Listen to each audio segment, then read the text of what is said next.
ವೀಕ್ಷಕರೇ, ಈ ಗಣಿ ದುಡ್ಡಿನ ರುಚಿ ಕಂಡಿದ್ರಲ್ಲ ಜನಾರ್ದನ್ ರೆಡ್ಡಿ ಅಂಡ್ ರೆಡ್ಡಿ ಬ್ರದರ್ಸ್, ಅವ್ರಿಗೆ ಈಗ ಗಣಿಯಿಂದ ಅಷ್ಟೊಂದು ಉಪಯೋಗ ಆಗಂಗೆ ಕಾಣ್ತಾ ಇಲ್ಲ. ಬಹುತೇಕ ಗಣಿಗಳು ಮುಚ್ಚೋಗಿದ್ದಾವೆ. ಇನ್ನು ಕೆಲವು ಗಣಿಗಳ ಲೈಸೆನ್ಸ್ ರದ್ದಾಗಿದೆ. ಓಬಳಾಪುರಂಗೆ ಹೋಗೋಣ ಅಂತಂದ್ರೆ ಅಲ್ಲೂ ಕೂಡ ಗಣಿ ರಾಜಕೀಯ, ಗಣಿ ದುಡ್ಡು ನಡೀತಾ ಇಲ್ಲ. ಇಂಥ ಸಂದರ್ಭದಲ್ಲಿ ಒಬ್ಬ ಬಿಸ್ನೆಸ್ ಮ್ಯಾನ್ ಮತ್ತೊಂದು ಬಿಸ್ನೆಸ್ ಅನ್ನ ಹುಡುಕ್ಲೇಬೇಕು. ಏನು ಹಿಂದೆ ದುಡ್ಡು ಕಂಡಿದ್ರಲ್ಲ, ಈ ದುಡ್ಡನ್ನ ಬೇರೆ ಬಿಸ್ನೆಸ್ ಮೂಲಕ ಹೆಂಗಾದ್ರೂ ತೆಗಿಲೇಬೇಕು. ಯಾಕೆಂದ್ರೆ ಇದು ಸಂಬಳ ಇದ್ದಂಗೆ. ಹೋದ ವರ್ಷ ನನ್ನ ಸಂಬಳ 1 ಲಕ್ಷ ಇತ್ತು ಅಂದ್ರೆ ಈ ವರ್ಷ 10,000 ಆದ್ರೂ ಜಾಸ್ತಿ ಆಗ್ಬೇಕು. ಇಲ್ಲ ಅಂದ್ರೆ ಬದುಕು ನಡೆಯಲ್ಲ, ರಾಜಕಾರಣದಲ್ಲಿ ಬೆಳೆಯಕ್ಕಾಗಲ್ಲ. ಹಾಗಾಗಿನೇ ರೆಡ್ಡಿ ಬ್ರದರ್ಸ್ ಕಳೆದ 10 ವರ್ಷದಿಂದ ಒಂದಿಷ್ಟು ಪ್ಲಾನ್ ಅನ್ನು ಮಾಡಿಕೊಂಡ್ರು. ಬಳ್ಳಾರಿ ಜಿಲ್ಲೆ ಅಕ್ಕಪಕ್ಕ ಮತ್ತೆ ಈ ನಾರ್ತ್ ಕರ್ನಾಟಕದಲ್ಲಿ ಎಲ್ಲೆಲ್ಲಿ ಜಾಗಗಳಿದಾವೆ ನೋಡಿ, ಖಾಲಿ ಜಾಗ, ಸಿಟಿಯಿಂದ ಸ್ವಲ್ಪ ಆ ಕಡೆ ಈ ಕಡೆ ಇರಬೇಕು ಅಂತ ಜಾಗಗಳ ಮೇಲೆ ಇವರ ಕಣ್ಣು ಬಿತ್ತು. ಸೊ ಬಳ್ಳಾರಿ ಗ್ರಾಮಾಂತರ ಪ್ರದೇಶದಲ್ಲಿ ಬರ್ತಕ್ಕಂಥ ಒಂದು ಜಾಗದಲ್ಲಿ 200 ಎಕರೆ ಜಾಗವನ್ನು ತಗೊಂಡಿದ್ರು ಇದೇ ರೆಡ್ಡಿ ಬ್ರದರ್ಸ್. ಕಳೆದ 2014ರಿಂದ ಈಚೆ ಈ ಬಿಸ್ನೆಸ್ ನಿಮಗೆ ಹೇಳ್ತಾ ಇರೋದು ನಾನು. ಸಿದ್ದರಾಮಯ್ಯ ಸರ್ಕಾರ ಅಧಿಕಾರಕ್ಕೆ ಬಂದ ನಂತರದಲ್ಲಿ ಒಂದಿಷ್ಟು ಜಾಗವನ್ನು ಮೊದಲೇ ತಗೊಂಡಿದ್ರು. ಆ ಜಾಗವನ್ನು ಡೆವಲಪ್ ಮಾಡೋದು, ಆ ಜಾಗಕ್ಕೆ ಒಂದಿಷ್ಟು ಲೇಔಟ್ ಥರ ಅದನ್ನು ಪ್ರಿಪರೇಷನ್ ಮಾಡೋದು, ಒಂದು ಮಾಡೆಲ್ ಹೌಸನ್ನು ಕಟ್ಟೋದು, ಇದೆಲ್ಲ ಪ್ಲಾನ್ ಆಗಿತ್ತು. ಹಾಗೇನೆ ಬಳ್ಳಾರಿ ಗ್ರಾಮಾಂತರದಲ್ಲೂ ಕೂಡ ಒಂದು ಮಾಡೆಲ್ ಹೌಸನ್ನು ಕಟ್ಟಿದ್ರು. ಕಳೆದ ರಾತ್ರಿ ಏನಾಗೋಯ್ತು ಅಂತಂದ್ರೆ, ಇದ್ದಕ್ಕಿದ್ದಂಗೆ ಆ ಮಾಡೆಲ್ ಹೌಸ್ಗೆ ಬೆಂಕಿ ಹತ್ಕೊಂಡ್ಬಿಡ್ತು. ರೆಡ್ಡಿ ಮನೆಗೆ, ಅಂದ್ರೆ ಮನೆ ಮೀನ್ಸ್ ಅದು ಆ ಮನೆಯಲ್ಲಿ ಅವರು ವಾಸ ಮಾಡ್ತಾ ಇರಲಿಲ್ಲ. ಈ ರಿಯಲ್ ಎಸ್ಟೇಟ್ ವ್ಯವಹಾರವನ್ನ ಬೆಳೆಸುವ ಒಂದೇ ಒಂದು ದೃಷ್ಟಿಯಿಂದ ಆ ಜಾಗದಲ್ಲಿ ಒಂದು ಮಾಡೆಲ್ ಹೌಸ್ ಅನ್ನ ಕಟ್ಟಿದ್ರು ಜನಾರ್ದನ್ ರೆಡ್ಡಿ ಅಂಡ್ ಶ್ರೀರಾಮುಲು. ಮತ್ತಗೇನ್ ಅದೇ ದೋಸ್ತಿ ಪಡೆ ಈ ರಿಯಲ್ ಎಸ್ಟೇಟ್ನಲ್ಲೂ ಕೂಡ ತೊಡಗಿಸ್ಕೊಂಡಿದ್ದಾರೆ.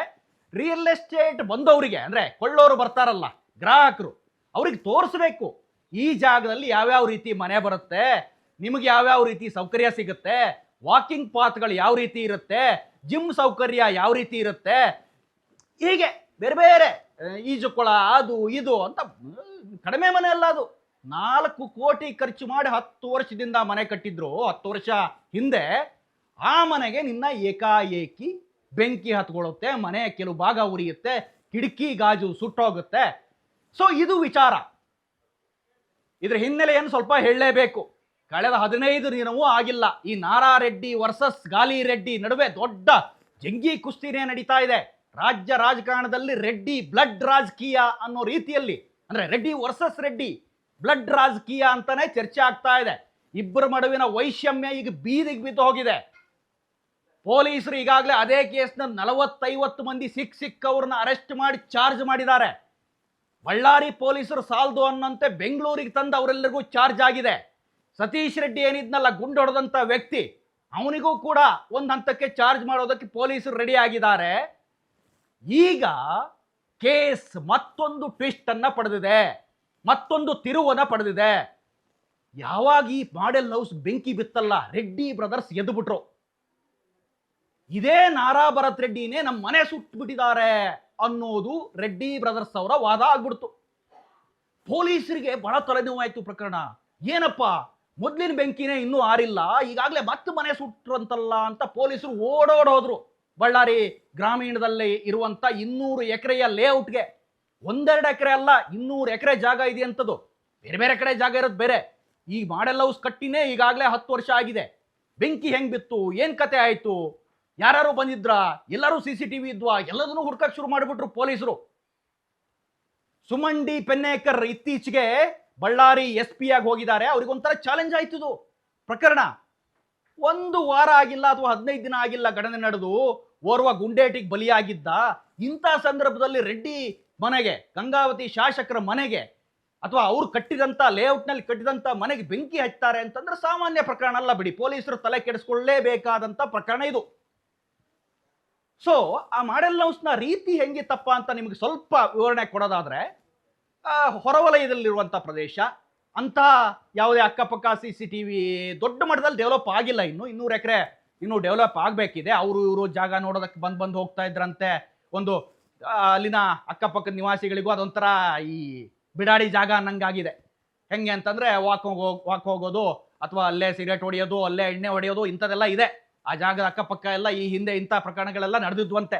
ಹಿಂದೆ ಇಂಥದೇ ಒಂದು ಪ್ರಕರಣ ಆಗಿ ಅವ್ರ ಮನೆ ಡೋರೋ ಗೇಟೋ ಏನೋ ಒಂದು ಹೊಡೆದಿದ್ರಂತೆ, ಆಗ ಕೂಡ ಕಂಪ್ಲೇಂಟ್ ಆಗಿತ್ತಂತೆ. ಸೊ ಈಗ ಬೆಂಕಿ ಬಿದ್ದ ಕೂಡಲೇ ಪೊಲೀಸರಿಗೂ ಒಂಥರ ಬೆಂಕಿ ಬಿದ್ದಂಗೆ ಆಯ್ತದು. ತಕ್ಷಣ ಏನಾದರೂ ಆಕ್ಷನ್ ತಗೊಳ್ಳೇಬೇಕು. MLA ಮನೆಗೆ ಅಂದ್ರೆ ರಾಜಕೀಯ ಹಿಡಿತಾ ಇರುವಂತ ಇಬ್ರು ಶ್ರೀರಾಮುಲು ಕೂಡ ಇದರಲ್ಲಿ ಪಾಲುದಾರಿಕೆ ಇದೆ ಅಂತ ಹೇಳ್ತಾರೆ. ಎಷ್ಟರ ಮಟ್ಟಿಗೆ ಗೊತ್ತಿಲ್ಲ. ಯಾಕೆಂದ್ರೆ ಶ್ರೀರಾಮುಲು ಅವರಿಗೂ ಇವರಿಗೂ ಒಂದು 10 ವರ್ಷದಿಂದ ಅಂತ ಏನು ವೈಯಕ್ತಿಕ ಸಂಬಂಧ ಇಲ್ಲ. ಬಹಳ ಒಂದು 11 ಮುಖ 11 ಮುಖ ಆಗ್ಬಿಟ್ಟಿದ್ದಾರೆ ಇಬ್ರು. ಈಗ ನಾರಾ ಭರತ್ ರೆಡ್ಡಿ ಯಾವಾಗ ತಮ್ಮನ್ನು ತುಳಿಯಕ್ ಬಂದ್ರಲ್ಲ, ಆಗ ಇಬ್ರು ಒಂದಾಗಿದ್ದಾರೆ. ಇಡೀ ರೆಡ್ಡಿ ಬ್ರದರ್ಸ್ ಪಡೆ ಒಂದಾಗಿದೆ. ಸೊ ಸೋಮಶೇಖರ್ ರೆಡ್ಡಿ, ಜನಾರ್ದನ್ ರೆಡ್ಡಿ ಕಳೆದ 10 ವರ್ಷದಿಂದನೂ ಈ ಕರುಣಾಕರ್ ರೆಡ್ಡಿ ಅವ್ರ ಮನೆಗೆ ಹೋಗಿರ್ಲಿಲ್ಲಂತೆ. ಜನಾರ್ದನ್ ರೆಡ್ಡಿ ಅವರ ಮನೆಗೆ ಮೊನ್ನೆ ತಾನೇ ಹೋಗಿ ಬಂದಿದ್ದಾರೆ. ಈ ಜನಾರ್ದನ್ ರೆಡ್ಡಿ ಅವರ ಅಣ್ಣ ಇವರೆಲ್ಲರೂ ಕೂಡ ಒಬ್ಬ ಸಾಮಾನ್ಯ ಕಾನ್ಸ್ಟೇಬಲ್ ಮಕ್ಕಳು. ಇವತ್ತು ಈ ಮಟ್ಟಿನ ಹಿಡಿತವನ್ನು ಸಾಧಿಸಿದ್ದಾರೆ. ಬೆಳೆದಿರೋ ಬಗ್ಗೆ ಖುಷಿ ಬಿಡಿ. ಯಾಕೆಂದ್ರೆ ಕಾನ್ಸ್ಟೇಬಲ್ ಮಕ್ಕಳು ಬೆಳಿಬಾರ್ದು ಅಂತ ಇಲ್ಲ, ಬಡವರು ಮಕ್ಕಳು ಬೆಳಿಬೇಕು, ಸತ್ಯ. ಸೊ ಈಗ ಮನೆಗೆ ಬಿದ್ದಿರುವಂತ ಪ್ರಕರಣದಲ್ಲಿ 6 ಜನ ಅರೆಸ್ಟ್ ಆಗಿದ್ದಾರೆ. ಇನ್ನೆರಡು ಜನರನ್ನ ಪೊಲೀಸರು ಕಸ್ಟಡಿಗೆ ಪಡೆದಿದ್ದಾರೆ. ಒಟ್ಟು 8 ಜನ ಬಹುತೇಕ ಅರೆಸ್ಟ್ ಆಗಿರುವ ಸಾಧ್ಯತೆ ಇದೆ. ಸೊ ಬೆಂಕಿ ಬಿದ್ದಂಥ ಸಂದರ್ಭದಲ್ಲಿ ಹಾಗಾದ್ರೆ ನಾರಾ ಭರತ್ ರೆಡ್ಡಿ ಅವ್ರ ಮೇಲೇ ಯಾಕೆ ಆರೋಪ ಮಾಡಿದ್ರು ಅನ್ನೋ ಪ್ರಶ್ನೆ ಹುಟ್ಕೊಳ್ತು ಪೊಲೀಸರಿಗೆ. ಆದರೆ ಈಗ ಪೊಲೀಸರು ತನಿಖೆ ಮಾಡ್ತಾ ಇರುವ ನಿಟ್ಟಿನಲ್ಲಿ ಇದು ನಾರಾ ಭರತ್ ರೆಡ್ಡಿಗೂ ಇದಕ್ಕೂ ಏನು ಸಂಬಂಧ ಇಲ್ಲ ಅಂತ ಹೇಳ್ತಾ ಇದ್ದಾರೆ. ಕಾರಣ ಏನಪ್ಪಾ ಅಂತಂದ್ರೆ ಈ ರೀಲ್ಸ್ ಮಾಡೋಕೆ ಹೋಗ್ಬಿಟ್ಟಿದ್ರಂತ ಹುಡುಗರು ಅವ್ರ ಮನೆ ಮೇಲೆ. 4 ಕೋಟಿ ಮನೆ ಅದು. ಆ ಮನೆ ಮೇಲೆ ಹೋಗಿ ಏನು ಸಿಗರೇಟ್ ಹೊಡೆದ್ರೋ ಏನು ಹೊಡೆದ್ರೋ ಗೊತ್ತಿಲ್ಲ, ಒಂದಿಷ್ಟು ವಸ್ತುಗಳನ್ನೆಲ್ಲ ಅಲ್ಲೆಲ್ಲ ಸಿಕ್ಕಿದಾವೆ, ಪಳೆಯುಳಿಕೆಗಳು. ಸೊ ರೆಡ್ಡಿ ಬ್ರದರ್ಸ್ ಮನೆ ಮೇಲ್ನೆ ಟಾಪ್ ಫ್ಲೋರಲ್ಲಿ ಹೋಗಿ ಒಂದಿಷ್ಟು ಎಣ್ಣೆ ಬಾಟ್ಲು ಅದು ಇದು ಸಿಕ್ಕಿದಾವೆ ಅನ್ನೋದು ಕೂಡ ಮಾಹಿತಿ, ಪೊಲೀಸ್ ಮೂಲಗಳ ಮಾಹಿತಿ. ಸ್ವತಃ ಸುಮನ್ ಡಿ ಪೆನ್ನೇಕರ್ ಸ್ಪಾಟ್ಗೆ ಹೋಗಿದ್ರು. ಅವರು ಒಂದಿಷ್ಟು ಮಾಹಿತಿಯನ್ನು ಕೊಟ್ಟಿದ್ದಾರೆ. ರೀಲ್ಸ್ ಮಾಡೋಕೆ ಬಂದವ್ರು ಹುಚ್ಚು ಏನೋ ಬೆಂಕಿ ಹಚ್ಕೊಂಡು ರೀಲ್ಸ್ ಮಾಡ್ತಾ ಇದ್ರಂತೆ ಈ ಹುಡುಗರೆಲ್ಲ. ಆ ಕಾರಣಕ್ಕಾಗಿ ರೀಲ್ಸ್ ಹುಚ್ಚಿನಿಂದಾಗಿ ಅಲ್ಲೇ ಬೆಂಕಿ ಹತ್ಕೊಂಡು ಮನೆ ಸ್ವಲ್ಪ ಮಟ್ಟಿಗೆ ಹೊತ್ತುರಿದಿದೆ ಅಂತ ಹೇಳ್ತಾ ಇದ್ದಾರೆ. ಆದರೆ ರೆಡ್ಡಿ ಪಡೆ ಹೇಳ್ತಾ ಇದೆ ಇದು ಭರತ್ ರೆಡ್ಡಿ ಅವರ ಕುಮ್ಮಕ್ಕು ಅಂತ ಇದೆ. ಈ ರೀಲ್ಸ್ ಹುಡುಗರಿಗೂ ಅಥವಾ ಭರತ್ ರೆಡ್ಡಿ ಅವ್ರಿಗೂ ಏನಾದರೂ ಸಂಬಂಧ ಇತ್ತ ಅನ್ನುವ ಆ್ಯಂಗಲ್ ಅಲ್ಲೂ ಕೂಡ ತನಿಖೆ ನಡೀತಾ ಇದೆ. ನೋಡಿ, ಇನ್ನೊಂದು ಈ ರೆಡ್ಡಿ ಮನೆ ಅಂತ ಅಂದಾಗ ಒಂದು ಪ್ರಶ್ನೆ ಬರುತ್ತೆ. 4 ಕೋಟಿ ಮನೆ ಕಟ್ಟಿದ್ದಾರೆ, ಅಟ್ಲೀಸ್ಟ್ ಒಂದು ಸೆಕ್ಯೂರಿಟಿನಾದರೂ ಇಡೋದು ಬೇಡವಾ ಅನ್ನೋ ಪ್ರಶ್ನೆ ಕೂಡ ಹೇಳುತ್ತೆ. ಜನಾರ್ದನ್ ರೆಡ್ಡಿ ಅವರ ಮೂಲಗಳು ಹೇಳ್ತಾ ಇದ್ದಾವೆ ಅಲ್ಲಿ ಖಾಲಿ ಜಾಗ ಇನ್ನೂ ಹಾಗೆ ಇದ್ದಿದ್ದರಿಂದ ಯಾರೂ ಸೆಕ್ಯೂರಿಟಿಗಳನ್ನ ಇಟ್ಟಿರಲಿಲ್ಲ ಅನ್ನೋದು. ಇನ್ನೊಂದು ರೀಲ್ಸ್ ಮಾಡೋಕ್ಕೆ ಅವ್ರ ಮನೆಯನ್ನೇ ಯಾಕೆ ಆಯ್ಕೆ ಮಾಡಿಕೊಂಡ್ರು ಈ ಹುಡುಗರು ಅನ್ನೋದು ಕೂಡ ಪ್ರಶ್ನೆ. ಏನಾದರೂ ಭರತ್ ರೆಡ್ಡಿ ಅವರ ಮೇಲೆ ಗೂಬೆ ಕೂರಿಸ್ಬೇಕು ಅನ್ನೋ ದೃಷ್ಟಿಯಿಂದನೇ ಮಾಡಿದ್ರ? ಇನ್ನು ಬಳ್ಳಾರಿ ನಗರದ ಈ ಹಿಂದಿನ ಶಾಸಕ ಸೋಮಶೇಖರ್ ರೆಡ್ಡಿ ಅಂತೂ ಆರೋಪಕ್ಕೆ ಇಳಿದು ಬಿಡ್ತಾರೆ.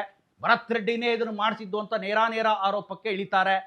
ಸೊ ಪ್ರಕರಣ ಒಂದಿಷ್ಟು ಬೇರೆ ಬೇರೆ ತಿರುವನ್ನು ಪಡ್ಕೊಂಡಿದೆ. ಈ ನಡುವೆ ಒಂದಿಷ್ಟು ಗೊಂದಲ ಕೂಡ ಕಾಡ್ತಾ ಇದೆ. ಈಗ ಈ ರೀಲ್ಸ್ ಹುಡುಗರು ಯಾರು, ಇವ್ರನ್ನ ಯಾರು ಕಳಿಸಿದ್ರು, ಇವ್ರು ಭರತ್ ರೆಡ್ಡಿ ಕಡೆಯವರ ಅಥವಾ ಜನಾರ್ದನ್ ರೆಡ್ಡಿ ಕಡೆಯವರ ಅಥವಾ ನಾರಾ ಭರತ್ ರೆಡ್ಡಿ ಅವರಿಗೆ ಕೆಟ್ಟ ಹೆಸರನ್ನ ತರುವ ಉದ್ದೇಶದಿಂದನೇ ಈ ಒಂದು ದಾಳಿಯನ್ನ ಮಾಡಿದ್ರ ಅಥವಾ ಈ ಒಂದು ಬೆಂಕಿ ಹಚ್ಚುವ ಪ್ರಕರಣ ಆಯ್ತಾ?